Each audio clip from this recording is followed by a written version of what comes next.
నా జన్మకు కారమైన నా తల్లిదండ్రులకు, ఈ విశ్వానికి ధ్యానాన్ని జ్ఞానాన్ని అందించిన తటవర్తి దంపతులకు, నాకు నిరంతరం జ్ఞానం ధ్యానం బోధిస్తున్న తటవర్తి దంపతులకు నా హృదయపూర్వక ఆత్మాభివందనం. అలాగే జూమ్ నిర్వహిస్తున్న సునీతా మోహన్ దంపతులకు, జూమ్లో ఉన్న మీ అందరికీ కూడా ధన్యవాదాలు. ఈరోజు మనం తెలుసుకోబోయే అంశం ఏమిటి అంటే ధ్యాన సాధకులు ఆచరించవలసిన నియమాలు. ధ్యాన సాధకుడు ఆచరించవలసిన నియమాలు అవి 5 నియమాలు. అందులో మొదటిదైన ఆత్మ నియమం గురించి మనం ఈరోజు తెలుసుకుందాం. ఆత్మ నియమము. ఈ ఆత్మ నియమం ఏంటి అంటే ధ్యాన సాధనకు అంతర్మార్గానికి మూలాధారం వంటిది, అంటే అసలైన బేస్మెంట్ లాంటిది అన్నమాట. ఈ ఆత్మ నియమం అనేది అత్యంత ప్రధానమైనది. ఇంకా ఆత్మ నియమం అంటే ఏంటనేది తెలుసుకుందాం. ఆత్మ నియమం అంటే తన ఆలోచనలు, భావాలు, మాటలు, ప్రవర్తన, జీవిత లక్ష్యాన్ని ఆత్మసాక్షిగా పరిశీలించుకొని వాటిని సత్యం, ధర్మం మరియు ఆధ్యాత్మిక పురోగతికి అనుకూలంగా క్రమబద్ధీకరించుకోవడం అన్నమాట. అంటే మనలో ఉన్న ఆలోచనలు, మనలోకి వచ్చే ఆలోచనలు అనుకోండి, భావాలు అనుకోండి, మనం మాట్లాడే మాటలు, మనం ప్రవర్తించే ప్రవర్తన, ఇవన్నిటినీ కూడా పరిశీలించుకోవాలి. పరిశీలించుకొని వాటిని సత్యం, ధర్మం వైపు తీసుకెళ్ళాలి అన్నమాట. ఇదే సాధారణంగా ఏంటి అంటే మానవుడు ఎలా ఉంటాడు అంటే బాహ్య ప్రపంచం కోసమే ఎంతో శ్రమిస్తుంటాడు. అంతే కదా, మనం ఈ ఆధ్యాత్మిక మార్గంలోకి రానంత వరకు కూడా మనము ఎంతసేపు బాహ్య ప్రపంచం కోసమే, అంటే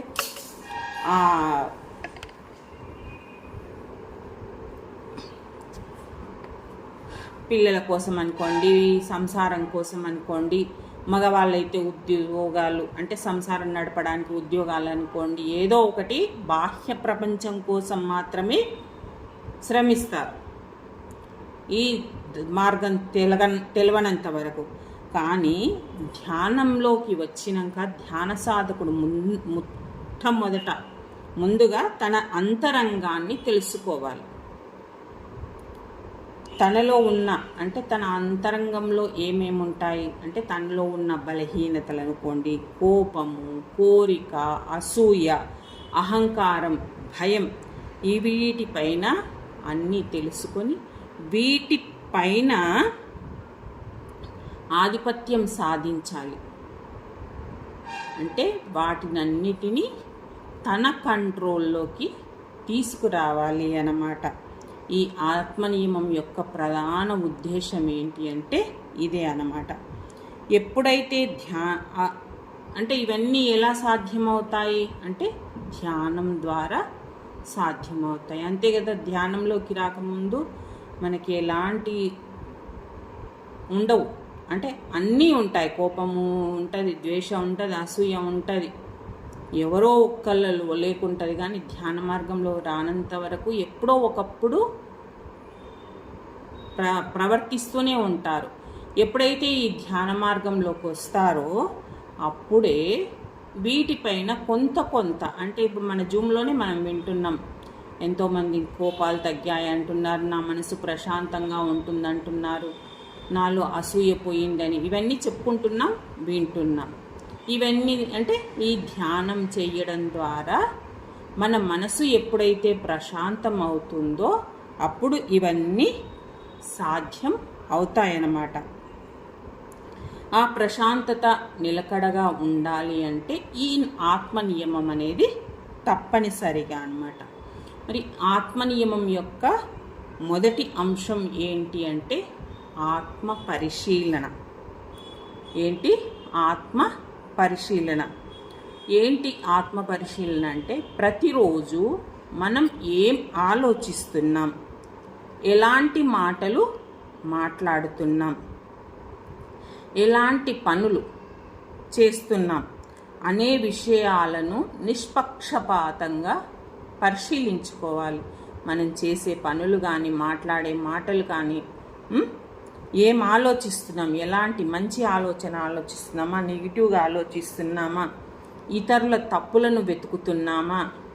ఇతరుల తప్పులను వెతకడం చాలా సులభం, అంతే కదా. ఎదుటి వ్యక్తిని ఎప్పుడూ ఎత్తి చూపిస్తుంటాం తప్పులను, కానీ మనలో లోపాలను గుర్తించాలి. మనలో తనలోని తాను లోపాలను ఎప్పుడైతే గుర్తిస్తాడో అప్పుడే ఆధ్యాత్మికంగా ఒక మెట్టు ఎక్కినట్టు. నీలో ఏ లోపాలైతే ఉన్నాయో వాటిని గుర్తించుకోవాలన్నమాట. ధ్యాన సాధకుడు ప్రతిరోజు కూడా కొంత సమయాన్ని, ఎవరి సమయాన్ని బట్టి, ఎవరి అనుకూలతను బట్టి వాళ్ళు తమ అంతరంగాన్ని పరిశీలించడానికి కేటాయించాలి. చెప్పినాం కదా ఇంతకుముందు అంతరంగాన్ని ఏమిటి అనేది, అది పరిశీలించుకోవాలి. రోజు కొంత సమయం ఇచ్చి ప్రతిరోజు కూడా మనం పరిశీలించుకోవాలన్నమాట. అలా పరిశీలించుకోవడం వల్ల ఏమవుతుంది అంటే అతని మనసులో దాగి ఉన్న అనేక సంస్కారాలు వెలుగులోకి వస్తాయి. కొందరికి అహంకారం ఉంటుంది, చూడ్డానికి నాకు ఎలాంటి అహంకారం లేదు అని చెప్తుంటారు. వాళ్ళకు తెలియకుండానే వారిలో ఉంటుంది. ఎప్పుడైతే ఈ పరిశీలన జరుగుతుందో అప్పుడు ఉన్నది తెలుస్తుంది. తటవర్తి సార్ అదే చెప్తాడు, మీకు మీలో అహంకారం ఉంది అని చెప్తాడు. అంటే లేదు సార్ అన్నా కూడా లేదు, ఉంది సార్ గుర్తుపడతాడు కదా, చెప్తాడు. అంటే మనలో మనకు తెలియకుండానే అహంకారం ఉంటుంది. మనం ఎప్పుడైతే పరిశీలిస్తామో అప్పుడు మనం దానిలోంచి బయటపడగలుగుతామన్నమాట. మనం ఈ పరిశీలన వల్ల, మన అంతరంగాన్ని పరిశీలించుకోవడం వల్ల మనం ఎలాంటి గుణాలను పెంచుకోవాలి, ఏ గుణాలను పెంచుకుంటే మన ఆధ్యాత్మిక పురోగతి కలుగుతుంది, ఏ గుణాలు, ఏ దోషాలు, మనలో ఎలాంటి దోషాలు ఉన్నాయో తగ్గించుకోవాలి, ఎలాంటి దోషాలు ఉంటే మనం ఇంకా దిగజారుతాం, ఎలాంటి గుణాలు ఉంటే మనం ఇంకా పై స్థాయికి వెళ్తామని ఇవన్నీ పరిశీలించుకున్నప్పుడు మనం ఆధ్యాత్మికంగా ఇంకా ఉన్నతి పొందుతామన్నమాట. మన ఆత్మ ఎప్పుడైతే ఈ ఆత్మ పరిశీలన చేస్తూ ఉంటామో అప్పుడు మనకు ఒక స్పష్టత అనేది వస్తుందన్నమాట. ఇక ఆత్మ నియమంలో రెండవ అంశం ఏమిటి అంటే మనస్సుపై నియంత్రణ. ఉన్నదంతా ఇదే కదా, దేనికైనా అడ్డు ఏంటి అంటే ఈ మనస్సే అన్నమాట. ఈ మనసు ఏంటి, సహజంగా దీని యొక్క గుణము చంచలమైనది. స్థిరంగా ఉంటుందా? అస్సలు ఉండదు. ఒక కోతిగాన ఆ చెట్టు మీద నుంచి ఈ చెట్టు మీదకి ఎలా గంతులేస్తూ ఉంటుందో అలాగే చంచలంగా కలిగి ఉంటుంది. ఏంటి అది? గత స్మృతుల, అంటే భవిష్యత్తులో కన్నా వెళ్తుంది, గతంలో కన్నా వెళ్తుంది, లేదంటే కోరికలు మరియు అనవసరమైన ఆలోచనల వైపు పరుగులు తీస్తూ ఉంటుంది. ఒక్క క్షణం కూడా ఊరుకోదు. ఆ కోతి ఎలా చెట్ల మీద గెంతుతూ ఉంటుందో అలాగే ఈ మనసు కూడా ఒక్క క్షణం ఊరుకోదు. కానీ ధ్యాన సాధకుడు తన మనసు ఎటు వెళుతుందో గమనించాలి. అంటే ఏ ఆలోచనలు గతంలోకి వెళ్తుందా, భవిష్యత్తులోకి వెళ్తుందా, అవసరమైనవి ఆలోచిస్తుందా, అనవసరమైనవన్నీ ఆలోచిస్తుందా, ఇవన్నీ గమనిస్తూ ఏం చేయాలి? ఈ మనస్సును మళ్ళీ మళ్ళీ ధ్యానంపై కేంద్రీకరించుకోవాలి. మనం అదే కదా చెప్పుకునేది, ఆలోచనలు వస్తూ ఉంటాయి, వాటిని కట్ చేస్తూ ఏం చేయాలి? శ్వాస మీద ధ్యాస పెట్టాలి అన్నమాట. ఇది ఒక్క రోజులో సాధ్యమవుతుందా అంటే కాదు, నిరంతర సాధన అవసరం అన్నమాట. ఎప్పుడైతే నిరంతరంగా ఇది అభ్యసిస్తుంటావో క్రమక్రమంగా నీ నియంత్రణలోకి నీ మనసు వస్తుంది అన్నమాట. ఈ ఆత్మనియమం అంటే ఆలోచనలు బలవంతంగా అణిచివేయడం కాదు, ఊరిక వస్తున్నాయి అని అణిచివేయడం కాదు, వాటిపై అవగాహనతో గమనించి సరి అయిన దిశలో నడిపించుకోవాలి. అంటే నీకు వస్తున్న ఆలోచనలు ఏవైతే ఉన్నాయో వాటిని గమనించాలి. అంటే ఈ ఆలోచన నాకు సరి అయినదా, దీనివల్ల నాకు ఏమైనా ఉపయోగం ఉందా దాని గురించి ఒకసారి ఆలోచించండి. ఆ ఆలోచన మనకి ఎలాంటి ఉపయోగం లేదు, ఇప్పుడు ఎప్పుడో జరిగిపోయిన విషయాలు ఉంటాయి, దానివల్ల అంటే దాని గురించి ఆలోచించడం వల్ల నీకేమైనా లాభం ఉందా? ఇప్పుడు చూడండి, చిన్నప్పుడు ఎప్పుడో దెబ్బ తగిలింటుంది, పెద్ద గాయం అయి ఉంటుంది అనుకోండి, ఆ గాయం మానిపోయింది, ఆ నొప్పి మానిపోయింది, కానీ మనం ప్రస్తుతం చూడడానికి ఆ ఘాటు అనేది కనిపిస్తుంది. దాన్ని చూసుకొని అప్పుడు అట్లా దెబ్బ తగిలింది, నేను అంత కష్టపడ్డా, ఈ దెబ్బ కోసం ఇంత బాధపడ్డా అని నువ్వు దాని గురించి ఒక 5 నిమిషాలే ఆలోచించావనుకో, నీ సమయం వృధా. కానీ దానివల్ల ఏమన్నా లబ్ధి పొందావా? లేదు. అలా కాకుండా మంచి ఆలోచన వచ్చింది, సరే నేను ధ్యానంలో బాగా ఎదగాలనుకున్నాను, ఎవరి దగ్గర మాట్లాడాలి, ఏ పుస్తకం చదవాలి, ఈ ఆలోచన వచ్చి కొంచెం దాని గురించి ఇంకా కొంచెం ఆలోచించవచ్చు. ఓహో, ఈ పలానోళ్ళతో మాట్లాడితే మనకి ఇంకా ఈ విషయాలు తెలుస్తాయి, ఈ పుస్తకం చదివితే ఇంకా ఈ విషయాలు తెలుస్తాయి. ఇలా మంచి ఆలోచన వచ్చినప్పుడు దానిపై ఆలోచించవచ్చు. కానీ పనికిరాని ఆలోచనలు వచ్చినప్పుడు వాటిని వదిలేసేయాలన్నమాట. ఇంకా ఆత్మనియమమైన మూడవ అంశం ఏంటి అంటే ఇంద్రియ నిగ్రహం. ఇవన్నీ ఆత్మనియమంలో భాగాలే. ఇంద్రియ నిగ్రహం ఏంటి అంటే మన ఇంద్రియాలు ఏంటి? పంచేంద్రియాలు, కళ్ళు, ముక్కు, చెవు, నాలుక, చర్మం. ఈ ఇంద్రియాల ద్వారానే మనకు అనేక అనుభవాలు కలుగుతాయి, అనేక అనుభవాలు మనలోకి ప్రవేశిస్తాయి. అంతే కదా? ఏంటి? కళ్ళ ద్వారా చూస్తుంటాము, చెవుల ద్వారా వింటుంటాము, ముక్కు ద్వారా వాసన పీలుస్తూ ఉంటాము, చర్మం ద్వారా అంటే స్పర్శిస్తూ ఉంటాము. ఇవన్నీ కూడా ఏమవుతాయి? మనసును ప్రభావితం చేస్తాయి. ఏదైనా మంచిది చూసామనుకోండి, ఇప్పుడు ఆడవాళ్ళు బజార్కి వెళ్ళినప్పుడు ఏదైనా మంచిగా అక్కడ డిస్ప్లేలో ఏదైనా మంచి చీర అనుకోండి, లేదంటే ఇంకా ఏదైనా పెట్టిండనుకోండి, అప్పుడు ఏం చేస్తాము? అబ్బా ఉన్నింటే బాగుండేది అని మన మనసును ప్రభావితం చేస్తాము. అలాగే ఏదైనా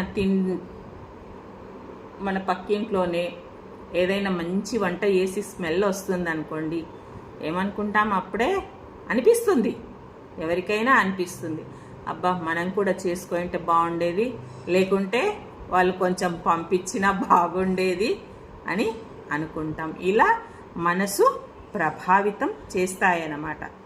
కానీ ధ్యాన సాధకుడి ఒక లక్ష్యం ఏంటి అంటే ఏది చూడాలి, ఏది చూస్తే నా సాధనకు ఉపయోగపడుతుంది అనేది చూసుకోవాలి. అలాగే ఏది వినాలి, ఇది కూడా చాలా చాలా చాలా చాలా ముఖ్యం. ఇప్పుడు ఒక 5-6 మంది కూర్చొని ఉంటారు, ఊసుపోని కబుర్లు ఎన్నో పెడుతుంటారు. దానివల్ల ఏమవుతుంది? నీ మనసు కలుషితం అవుతుంది. విని ఊరుకుంటావా? విన్న తర్వాత ఇంటికి వచ్చి ధ్యానంకి కూర్చుంటే సాధనకి ఆమె ఇట్లనే ఈమె ఇట్లనే అని ఇంత పెండతట్ట పెట్టుకొని వచ్చి అవే ఆలోచనలతో నీ సాధన ముందుకు అనేది అస్సలు కాదు. ఇంకా టీవీలో కానీ సెల్ ఫోన్లో ఈ సోషల్ మీడియాలో పనికొచ్చిన న్యూస్, పనికిరాని న్యూస్ ఎన్నో ఉంటాయి. అవి చూడడం వినడం ద్వారా కూడా అవే మన మనసును ఎంతో మలినం చేస్తుంటాయి. ఇక మాటల గురించి ఏం మాట్లాడాలనేది చాలా స్పష్టత అవసరం. ఏదో మన నోటికి ఏదొస్తే అది మాట్లాడితే దానివల్ల మనం చెప్పుకున్నాం మాటల వల్ల కర్మల వల్ల జన్మలు.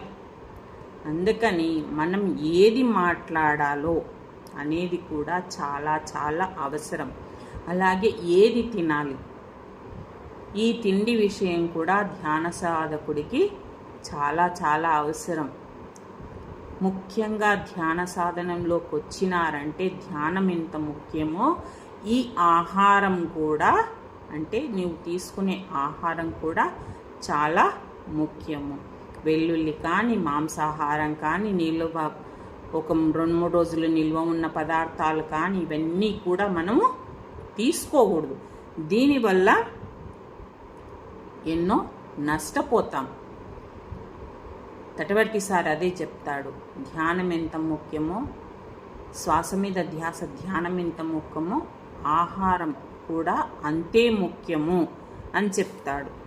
ఈ విషయాలన్నిటిపైన కూడా వివేకంతో పాటించాలి. అంటే బాగా తెలుసుకొని ఏవి తినాలి, ఏవి తినకూడదు, ఏది చదవాలి, ఏది చదవకూడదు, ఇవన్నీ తెలుసుకొని వాటిని పాటించాలి. అలాగే అధిక వినోదం అంటే తెలుసు కదా, అది తప్పే. అసత్య ప్రచారము, నీకు తెలిసింది ఒకటి ఉండింటది, దానికి నీవు 4 మాటలు కలిపి తోడేసి అసత్య ప్రచారం అనేది కూడా చేయకూడదు.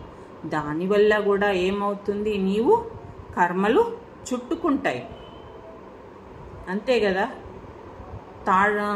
ఒక మాట ఉంటే దానికి 4 మాటలు కలిపి చెప్పామనుకోండి, అది ఎంత తప్పు, అది కూడా చేయకూడదు. అలాగే అనవసరపు చర్చలు కూడా, అసలు నీకు అక్కడ ఆ చర్చతోనే అవసరం లేనప్పుడు దాన్ని పొడిగించి చేయాల్సిన అవసరం అనేది లేదు. అలాగే హానికరమైన అలవాట్లు అంటే మద్యపానం, గుట్కా ఇవన్నీ ఉంటాయి కదా, ఇవన్నీ కూడా శరీరానికి హానికరమే. ఇవన్నీ కూడా మనస్సును ఏం చేస్తాయి, అస్థిరం చేస్తాయి, స్థిరంగా ఉండనియవు. ఏంటివి, అధిక వినోదం అనుకోండి. అధికంగా వినోదించడం వల్ల ఏమవుతుంది, మన మనసు చంచలంగా తయారవుతుంది. ఈ అసత్య ప్రచారం కానీ, అనవసరపు చర్చలు కానీ, ఇవన్నిటి వల్ల కూడా మన మనసు స్థిమితంగా ఉండదు. ధ్యాన సాధకుడు ఇంద్రియాలను సమతుల్యంగా ఉపయోగించిన ద్వారా ఏమవుతుంది, మనసు అంతర్ముఖం అవుతుంది. మన అంతర్ముఖత అనేది పెరుగుతుందన్నమాట. ఎప్పుడైతే మనం అంతర్ముఖంగా లోపలికి వెళ్తూ ఉంటామో మన ధ్యానం అనేది ఇంకా బాగా సాగుతుంది అన్నమాట. ఇక 4వది ఏంటి, ఆత్మ నియమంలో 4వ అంశం ఏంటి అంటే మాటలలో నియంత్రణ. ఏంటి, మాటలలో నియంత్రణ. మనకి ఎన్నోసార్లు ఈ మాటల గురించి, ఈ వాక్కు గురించి విన్నాం క్లాసుల్లో. వాక్కు అనేది ఈ మానవుడికి గొప్ప వరం, అంతే కదా. ఈ సృష్టిలో 84 లక్షల జీవరాశులలో మాట ఎవరికి ఉంది అంటే ఒక మానవుడికే ఉంది, ఇంకా ఎవ్వరికి లేదు, మిగతా ఏ జాతికి లేదు. దీనిని మనం ఎంతో పవిత్రంగా ఉపయోగించాలి. కానీ ఇదే మాట కొన్ని సమయాలలో బాధకు కూడా కారణం అవుతుంది. అంటే ఏంటి, నీవు ఎప్పుడైనా ఎవరినైనా కఠినంగా మాట్లాడితే ఏమవుతుంది, ఎదుటివారికి బాధ కలుగుతుంది, సంబంధాలు దెబ్బతీస్తాయి. మంచిగా ఉన్న వాళ్ళకు కూడా మంచిగా ఎంతో ఫ్రెండ్షిప్ ఉన్న వాళ్ళను నువ్వు కఠినంగా మాట్లాడవనుకో ఏమవుతుంది, వాళ్ళు దూరం అవుతారు. అంతే కదా. నువ్వు ఎంత మంచిగా మాట్లాడుతూ ఒక్కసారి మాట్లాడినా కూడా వాడు ఇలా మాట్లాడిండు, వాడి దగ్గర ఫ్రెండ్షిప్ నో అని చెప్పేసి ఆ సంబంధాన్ని అక్కడితో తెంపేసుకో వెళ్ళే వాళ్ళు ఉన్నారు. అందుకే మనం మాట్లాడే మాట ప్రేమతో ఉండాలి. నీవు ఎప్పుడైతే ప్రేమతో మాట్లాడుతావో అప్పుడు ఏమవుతాయి, ఎన్నో హృదయాలు కలుస్తాయి. ఇప్పుడు మనమే చూస్తున్నాం, ప్రేమగా మాట్లాడినప్పుడు అబ్బా ఆమె దగ్గరికి వెళ్తే ఎంతో మంచిగా మాట్లాడుతుంది, మంచి విషయాలు చెప్పుతుంది, అక్కడికి వెళితే మనసు ప్రశాంతంగా ఉంటుంది అని ఎన్నో మనం చెప్పుకుంటున్నాం అన్నమాట.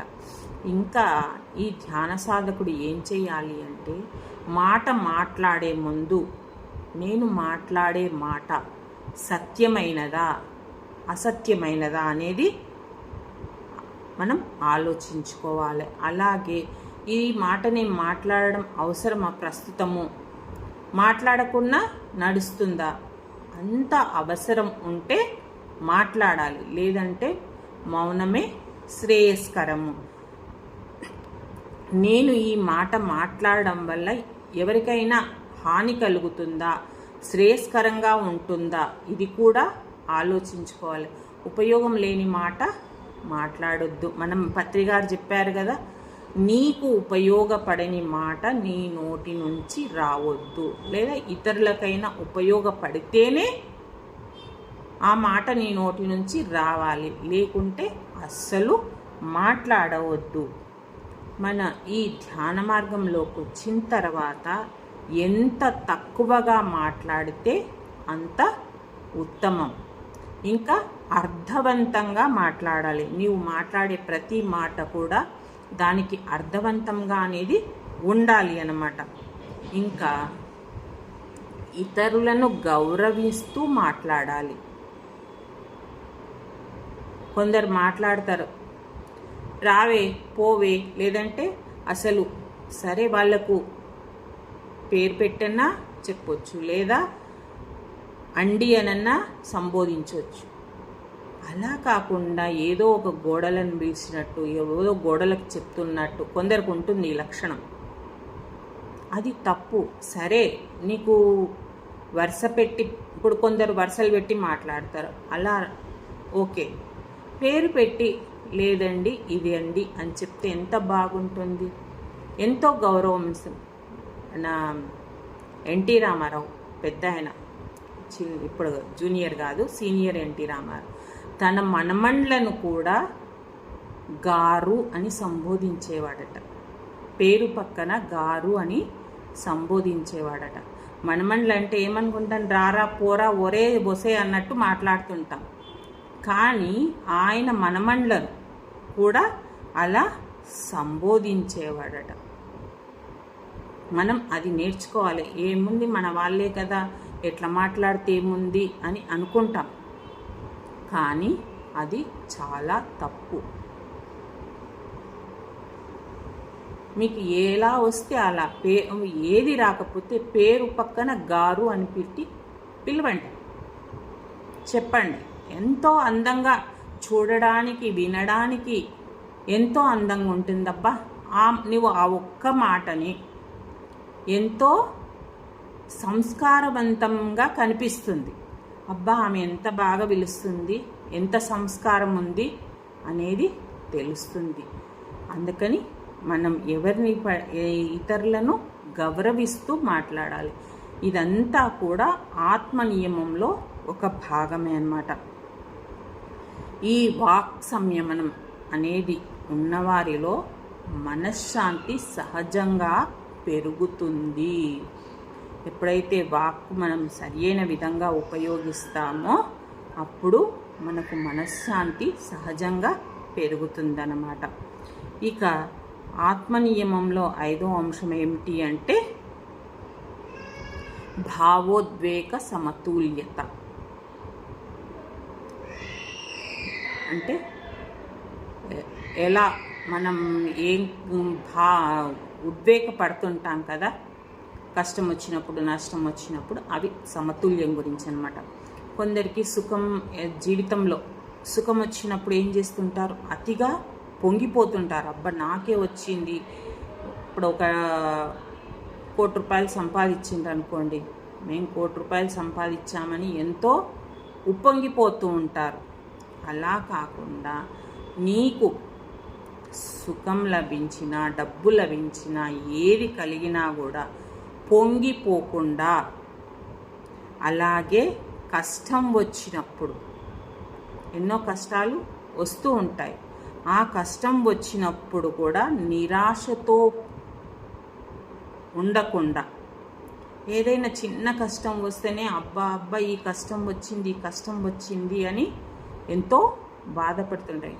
ఏ కష్టమో ఎందుకు ఇంత వేలు తెగితేనే ఎంతో బాధపడుతుంటాం అన్నమాట.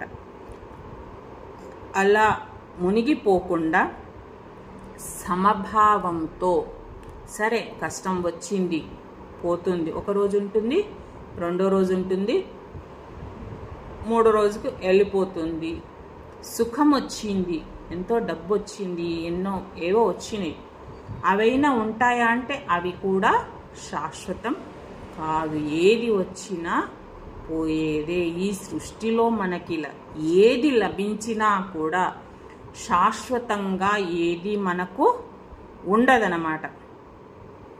అది తెలుసుకోవాలి. ఈ ఆధ్యాత్మిక మార్గంలోకి వచ్చిన తర్వాత ముఖ్యంగా తెలుసుకోవలసింది ఇది అన్నమాట. అన్నిటిపైన సమత్వం రావాలి అన్నమాట.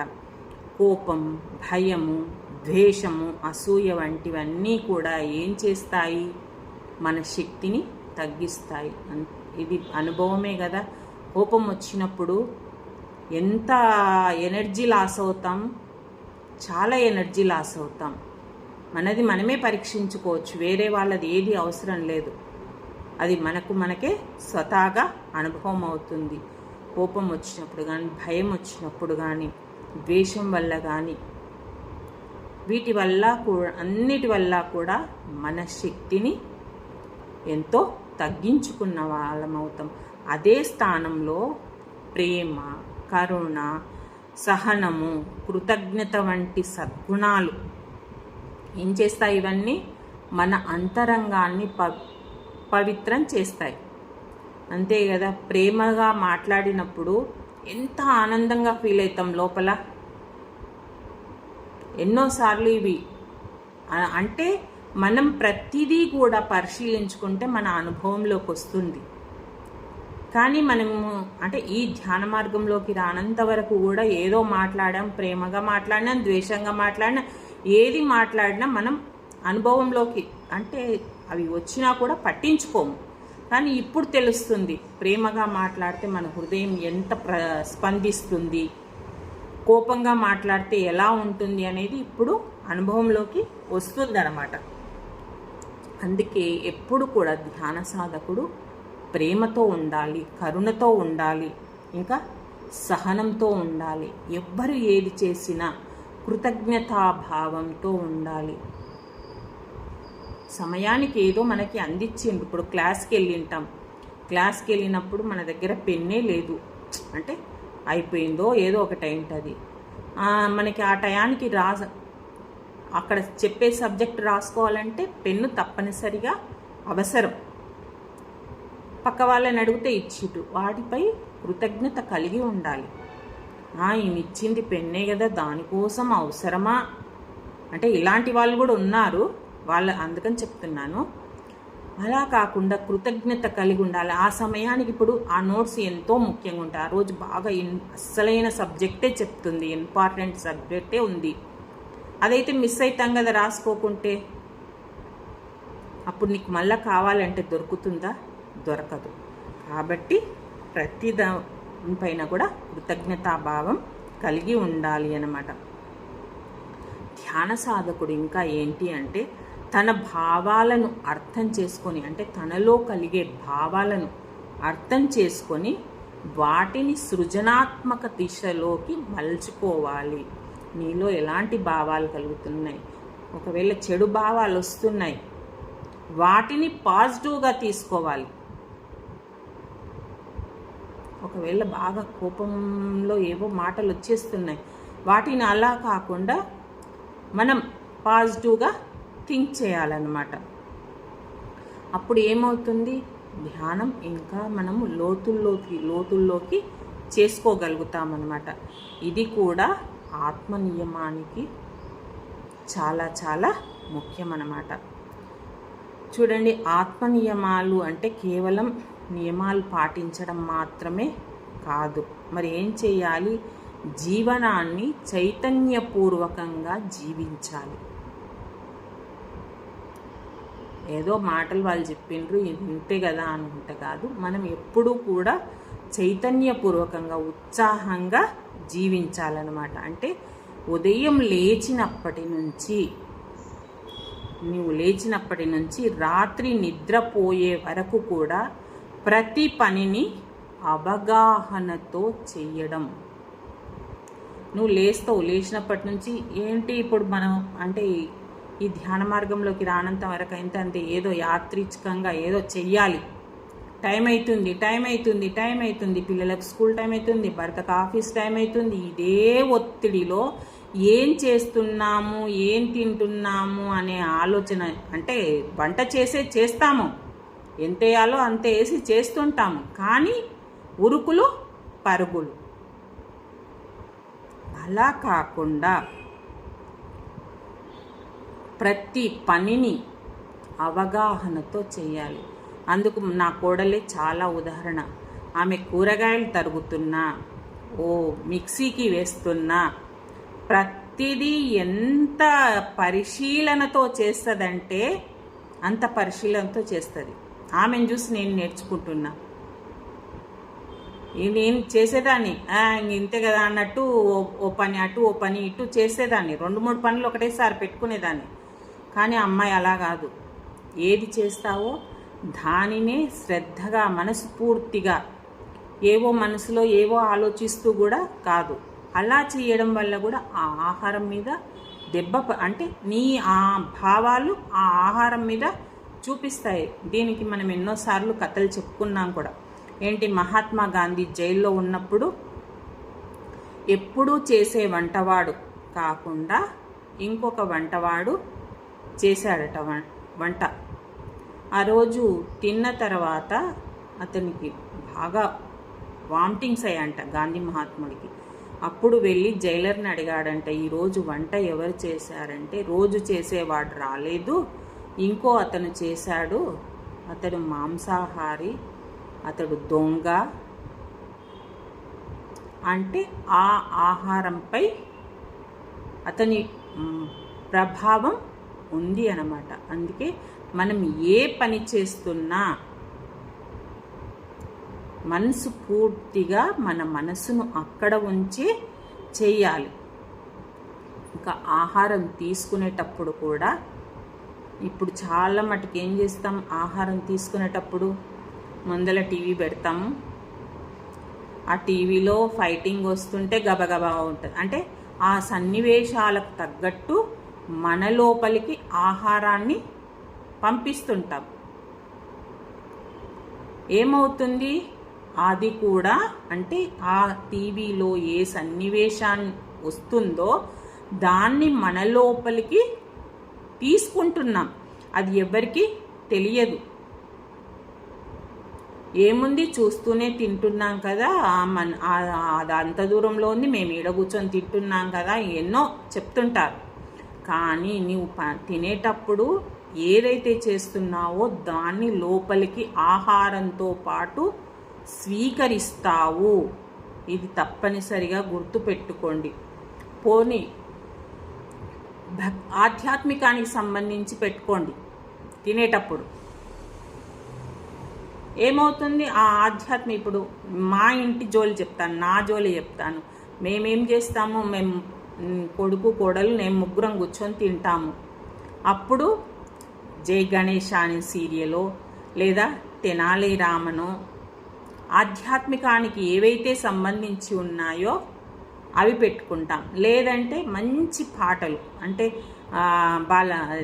బాలమురళీ కృష్ణ కానీ ఇలా ఎంఎస్ సుబ్బలక్ష్మి పాటలు కానీ పెట్టుకొని తింటాం.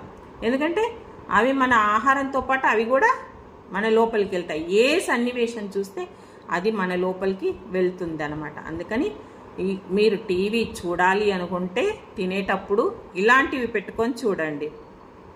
ఇంకా మాట్లాడేటప్పుడు కానీ ఇంకా విశ్రాంతి తీసుకునేటప్పుడు కూడా జాగ్రత్త అవసరము. విశ్రాంతి పడుకునేదానికి ఏముందిలే అంటే ఏ ప్లేస్లో కూడా పడుకోవద్దన్నమాట. అంటే చూసుకోవాలి మనం ఎలాంటి స్థలంలో ఉన్నాము, ఎక్కడ ఉన్నాము అనేది చూసుకొని పడుకోవాలి. ఇవన్నీ కూడా అవసరం అన్నమాట.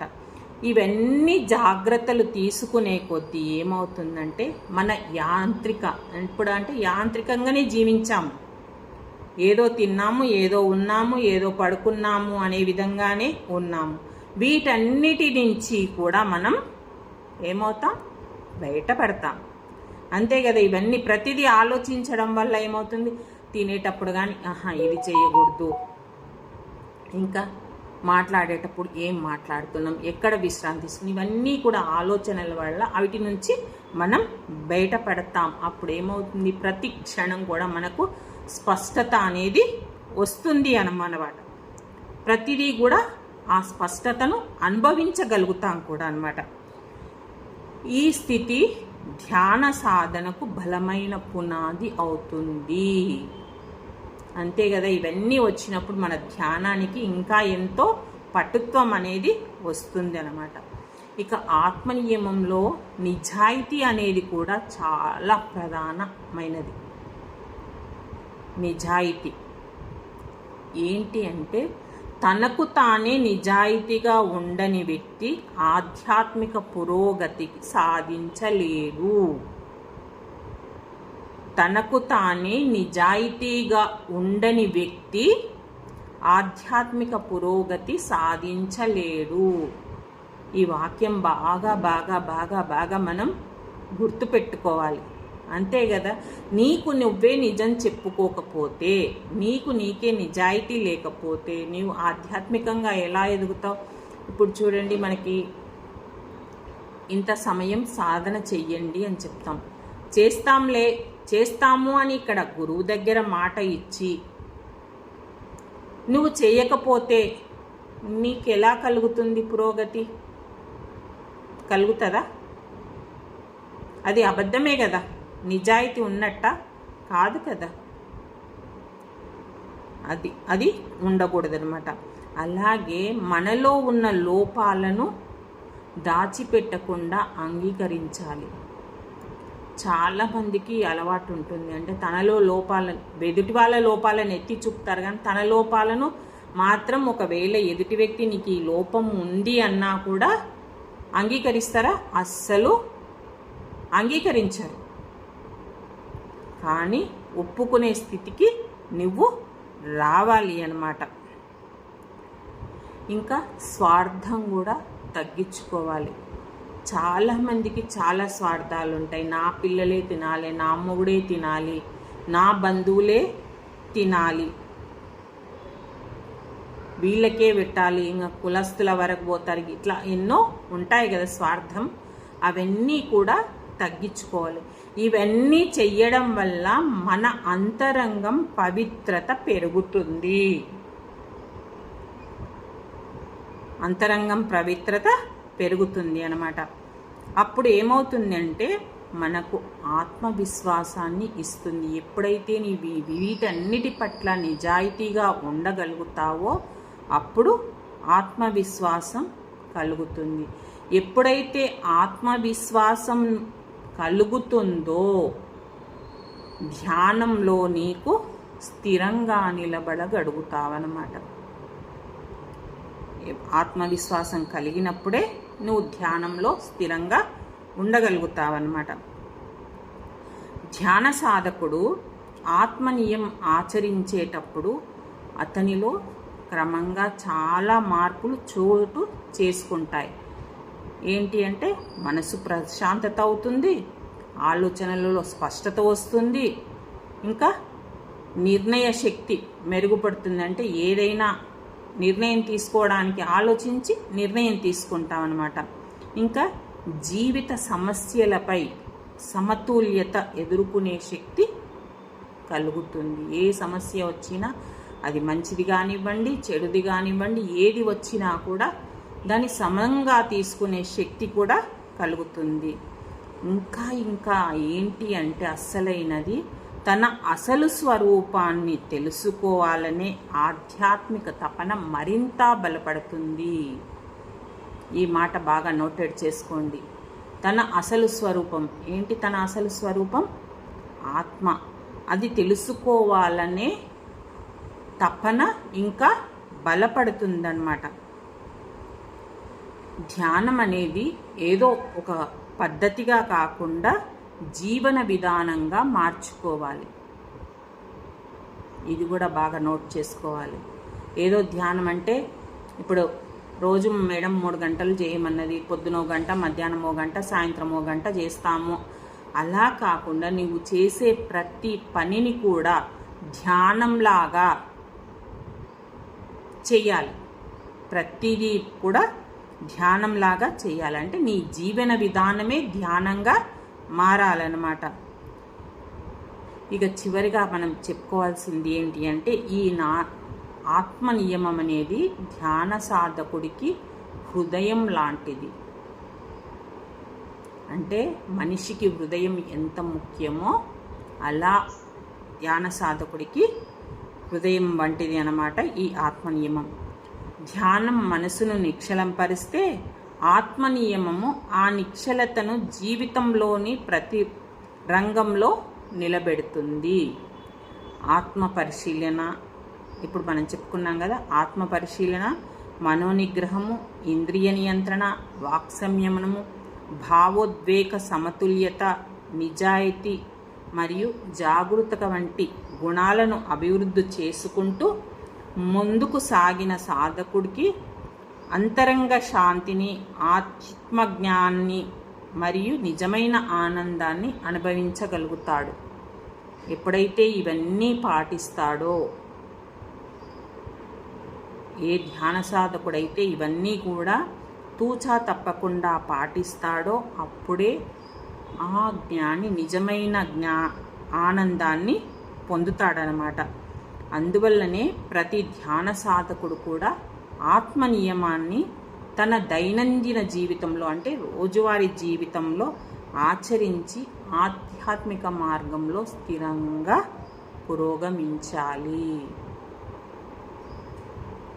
ప్రతిదీ కూడా ఆచరిస్తూ ఉండాలి.